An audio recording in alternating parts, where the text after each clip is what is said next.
네, 안녕하세요. 라라커TV 인수입니다. 오늘은 수초를 심는 방법을 보여드리려고 합니다. 자라는 높이가 낮거나 높은 수초 또는 모스나 미크로소리움, 피나디피다 같은 활착 수초까지 수초를 식재하는 방법을 알려드리도록 할게요.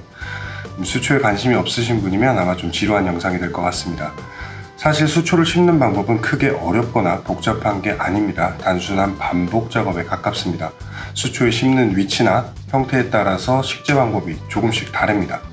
형태에 따라 수초의 종류를 나누고 나면 식재하는 방법은 한 3-4가지 정도여서 영상을 보시고 나면 대부분의 수초 식재 방법을 알게 되실 거예요.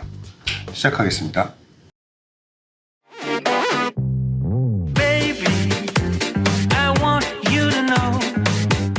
활착 수초를 제외한다면 수초의 식재 방법은 어떤 수초든 동일합니다. 다만 높이가 낮은 정경 수초의 경우는 약간의 요령이 필요합니다. 수초를 구매하신 경우에 이렇게 물속에서 기른 형태의 수초가 포장이 되어 있거나 요즘 유행하고 있는 이렇게 컵에 담긴 조직 배양 수초 중 하나일 거예요.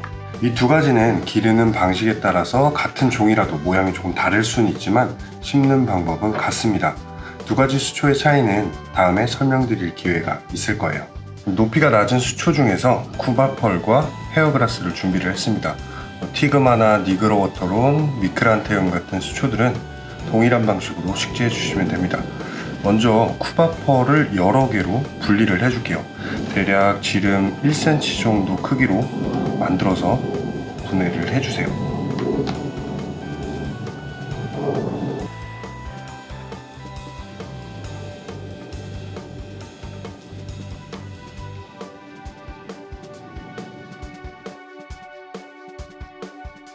헤어글라스도 비슷한 크기로 나눠줄게요.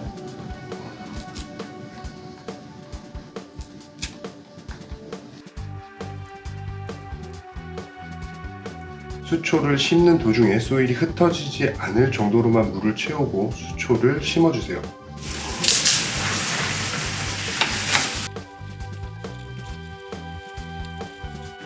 쿠바펄은 잎부분의 30% 정도는 소일에 잠기도록 깊게 심어주세요.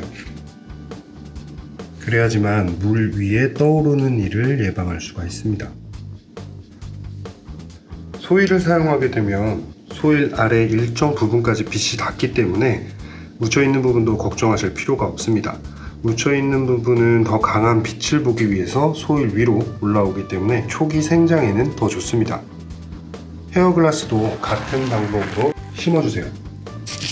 너무 얕지 않게 뿌리 부분이 소일에 충분히 잠기도록 심어주셔도 괜찮습니다. 높이가 낮은 수초를 처음 시도해보시는 분이라면 헤어글라스가 심기도 기르기도 더 수월합니다.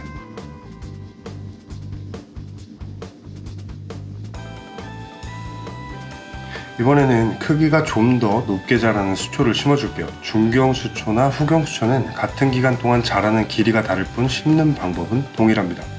두 가지 수초를 준비했습니다. 하나는 뿌리가 없이 마디로만 되어 있는 수초입니다. 다른 하나는 뿌리가 있고 뿌리에서 여러 개의 잎이 생기는 형태이고 마디가 없습니다. 마디가 있는 수초는 마디마디마다 생장점이 있기 때문에 바닥에 심게 되면 소일 아래에서 뿌리가 자라게 됩니다. 반면에 이렇게 뿌리에서 여러 개의 잎이 있는 형태의 수초, 즉 로제트형 수초는 생장점이 뿌리에만 있기 때문에 뿌리 부분에서 여러 개의 잎이 나면서 부피가 커지게 됩니다. 별개의 이야기지만 수초를 자르는 작업, 즉 트리밍을 해야 될 때가 되면 마디가 있는 수초는 이렇게 가로로 자르면 새로운 잎이 생기지만 뿌리에서 여러 개의 잎이 나오는 로제트형 수초는 절대 가로로 자르시면 안 됩니다. 생장점이 없기 때문에 다시 자라지 않습니다. 대신 뿌리 부분에서 부피를 키우게 되는데 이 커진 부분을 손으로 떼거나 칼로 잘라서 다시 식재할 수 있습니다. 트리밍에 관한 영상은 위에 카드를 클릭하시면 보실 수 있습니다. 이제 바닥에 심기만 하면 됩니다. 마디가 있는 수초는 위아래를 구분해서 바닥에 심어주시면 됩니다. 로제트용 수초는 뿌리를 잡고 조금 더 깊게 심어주시면 됩니다. 마지막으로 활착 수초입니다. 대표적으로 미크로소듐, 볼비티스, 그리고 아누비어스, 모스가 있습니다. 바닥재에 심을 수도 있고 활착할 수도 있어서 레이아웃에 많이 쓰이는 피나디피다라는 수초도 준비했습니다. 미크로소듐이나 볼비티스, 피나디피다, 그리고 아누비아스 같은 활착 수초는 우선 구근에 자라있는 잔뿌리들을 가위로 잘라주세요.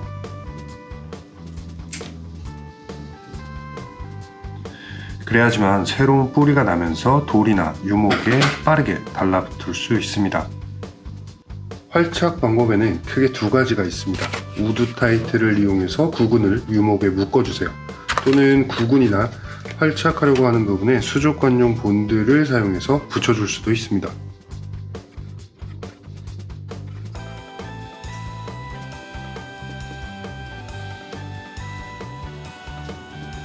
우드 타이트는 시간이 지나면서 이 겉에 있는 플라스틱 부분이 녹아서 사라지고 나중에 철 부분만 남기 때문에 굳이 제거하지 않아도 그렇게 시선을 방해하지 않습니다. 수족관용 본드를 원하는 위치에 발라주고 잠시 동안 누르고 계세요. 이렇게 원하는 위치에 수족관용 본드를 이용해서 활착시킬 수도 있습니다. 수족관용 본드는 생물에게 크게 해가 되지 않는 제품이기 때문에 안심하고 사용하셔도 좋습니다. 이번에 모스를 감아줄게요. 이 작업은 유목을 배치하기 전에 해주시면 수월하게 할 수 있습니다. 저는 이미 위치를 잡은 유목에 작업을 해볼게요. 가위로 모스를 잘게 잘라주세요. 자르기 귀찮으시면 자르지 않으셔도 됩니다. 모스코트는 수술용 실과 같이 일정 시간이 지나면 물속에서 분해되는 수족관용 실입니다. 되도록이면 촘촘하게 감아주세요.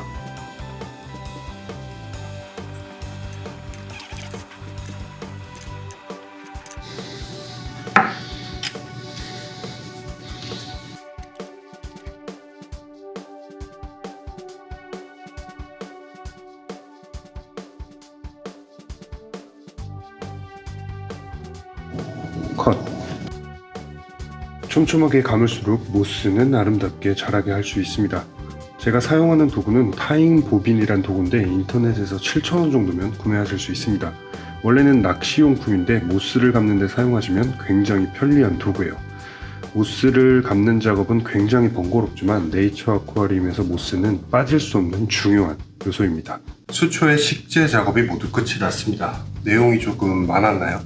사실 종류별로 부분 나눠서 영상을 만들면 좀 쉬웠을 텐데 수초 식재에 관한 전반적인 내용을 하나의 영상으로 알아두시면 도움이 되실 것 같아서 많은 내용으로 좀 긴 영상을 만들게 되었습니다. 도움이 되셨으면 좋겠습니다.